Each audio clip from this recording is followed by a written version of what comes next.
Hello everyone. Welcome back to my channel. And yes,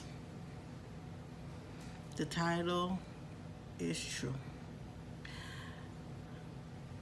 I have slept with demons. Okay, before anyone has gotten shocked, before anyone makes any type of comments, listen to my story. One of the reasons I'm coming on here and speaking about this, I have many stories, but each story is going to be done, at a separate time. And the reason why I'm coming on here is because there's a lot of things that goes on in this world that we do not see with our natural eyes, the eyes that you're using right now to look at this video. And there's things going on where people are talking about, what is it called, sleep paralysis, and people are talking about, does anyone have ever heard the medical terminology SIDS? And I'm not talking about SIDS where they're talking about the baby has been, SIDS is sudden infant death syndrome. SIDS where the infant got wrapped up in the crib either by the bumper that's around the crib or the blankets that's in the crib and everything. And remember now, pediatricians recommend for you not to put all of those things in the crib, not even stuffed animals in the crib, because of sudden infant death syndrome, also known as SIDS. And there's more going on, but because doctors can't explain what's going on, it's called sudden infant death syndrome. But without any further ado, let me start my story. So it happened many years ago. I was pregnant with my last daughter, Jocelyn Kirsten, and my daughter passed away, and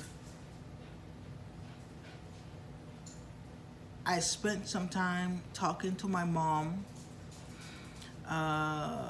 I was, how old was I? I was 29 years old. 29 years old at the time. I'm 40 now. And my last daughter, she passed away after being in the ICU for a little over 2 months. And we had a funeral and everything. I was talking to my mom, and then after I was talking to my mom, I went to lay down in my room. And when I went to lie down in my room, I have another daughter. She should have been, she's 50 now, but at that time, she would have been 4 years old. And my daughter slept in her own room, so she wasn't in the same room that I was in. So it was dark.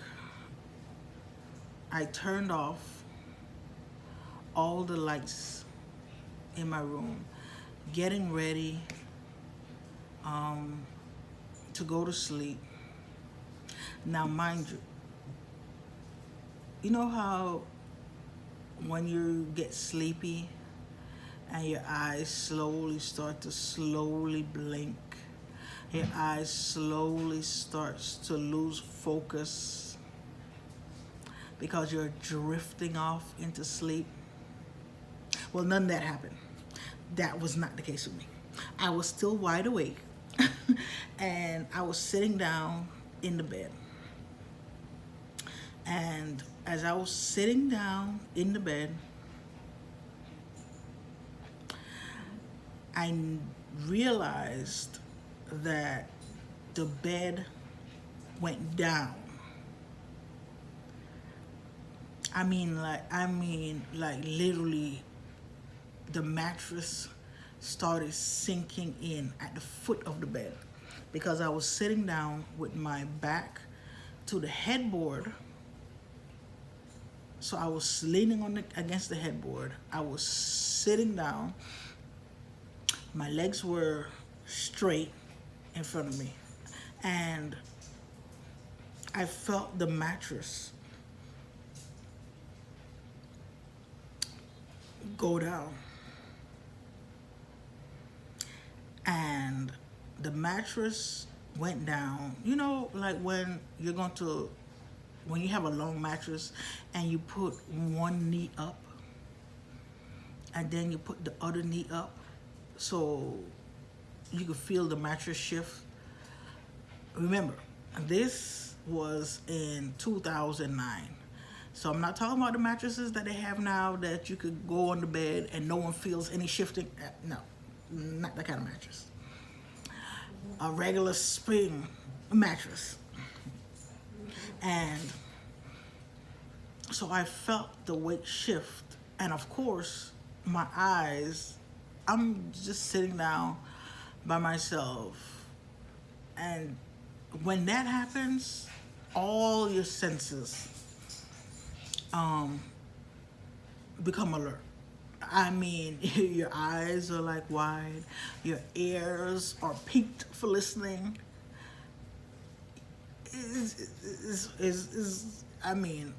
Alertness happens.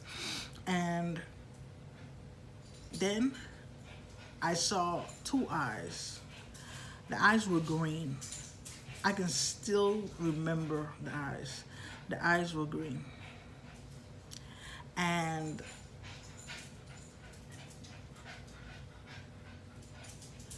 the bed, you know when you crawl on a mattress and you crawl one knee at a time? So that's how it was. Like the mattress was going down, then it was closer to me, it went down, then it's closer to me, the mattress sunk in, then closer to me, the mattress sunk in, and then out of nowhere,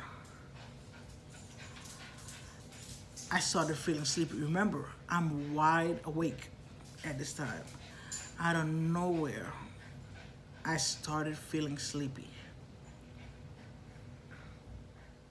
Before I continue with this story, I'm gonna give you just a little peek into my background. Well, from my mom's side, because my mom told us about the family members that she knows, which is her dad, her mom. My mom never told me about our great grandparents. I know about my granddad, my grandmother, and everything. But my grandfather,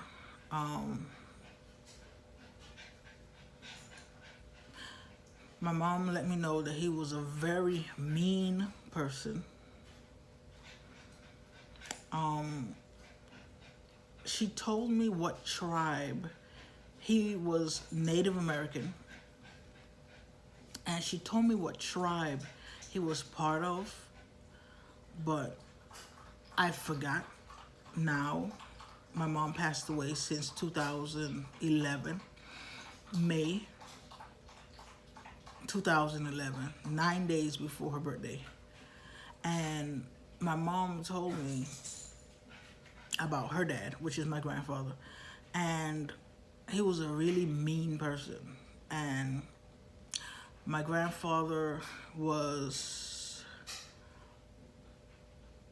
around over 7 feet tall, about 7.5 feet. He was really, really, really tall. He usually wore his hair in a ponytail. His hair was in a single ponytail. His hair was really long down his back. He was, can't remember what tribe he was part of. My mom told me over and over and over, and I forgot. My bad. Can't remember what tribe he was part of. But anyway, so he was a really mean person. From his tribe, they had some beliefs, and they used to do certain things, including talking to spirits, talking to the dead, what is it? Sleeping with children,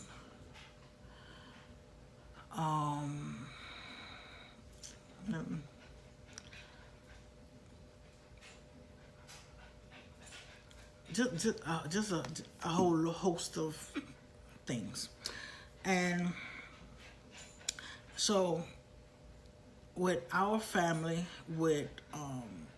when someone passes on, they usually make a covenant with the dead that they're speaking with, and they sell their bloodline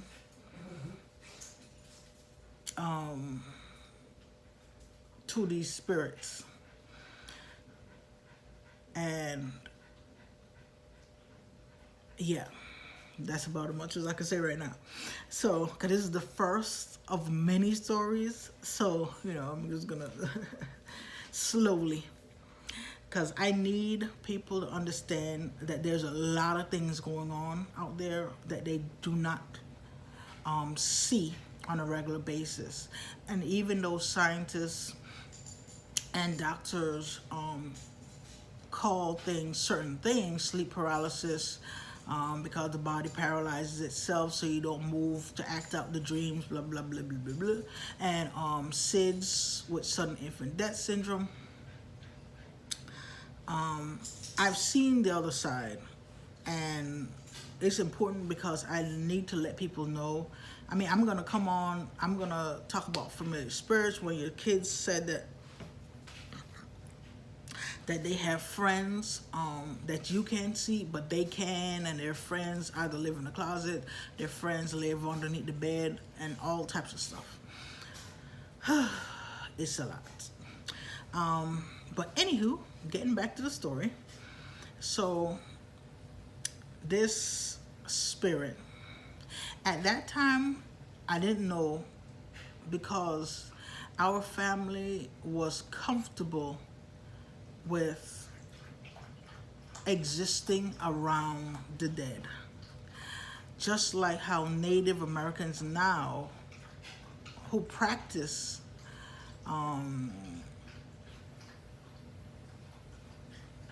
the original Native American activities, speak to their ancestors and ask their ancestors to guide them. Just the same like Hawaiians and everything. So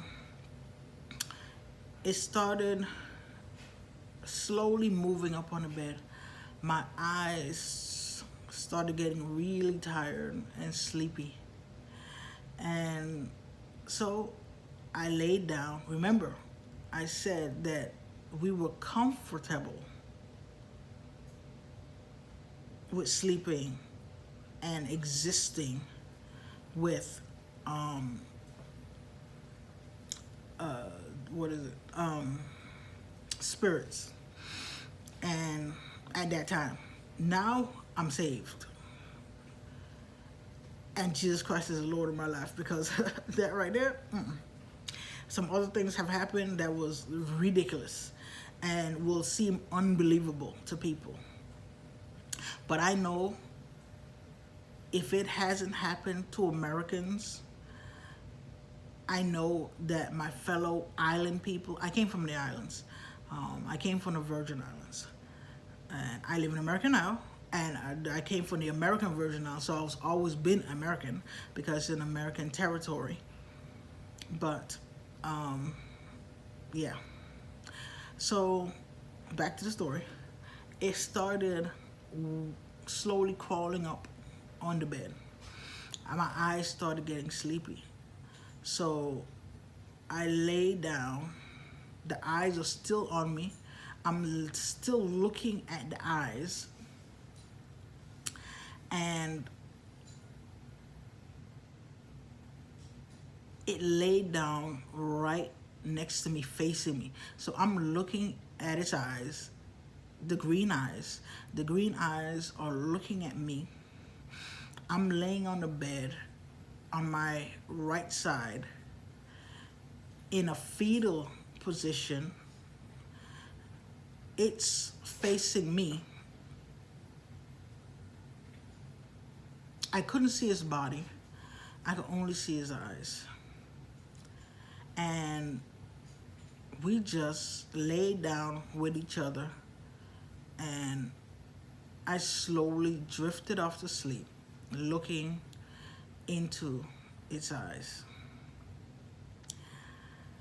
Now, the reason why I'm telling you this story is because, and that's just one of the stories, I have to say one of the lighter stories to get you guys not as scary of things that I will be saying later on that will be a little bit more intense. So like I said, I'm a Christian. I believe in Jesus Christ. And a lot of people believe in yin and yang, good and bad. Now, a lot of people don't believe in the devil. I've seen the devil. A lot of people don't believe in God. And the thing is, it doesn't matter if you believe in the devil. You not believing in the devil, you not believing in God does not stop them from existing and operating in your life. It has nothing to do with the existence of a thing just because you don't believe it. So let me just say that, number one, ahead of time. And when I got saved, I was in a church before. And the church before, I was in a Seventh-day Adventist church. And it did not give the teachings that I get now from my pastor about the dangers of relationships with the dead, through mediums, soothsayers, necromancers. But God does not want us to have these type of relationships with the dead, because when a person dies, the person is no longer walking around on this earth. What you are experiencing is a familiar spirit. Okay, there are spirits that are tied to bloodlines, to families, And these spirits are assigned to watch each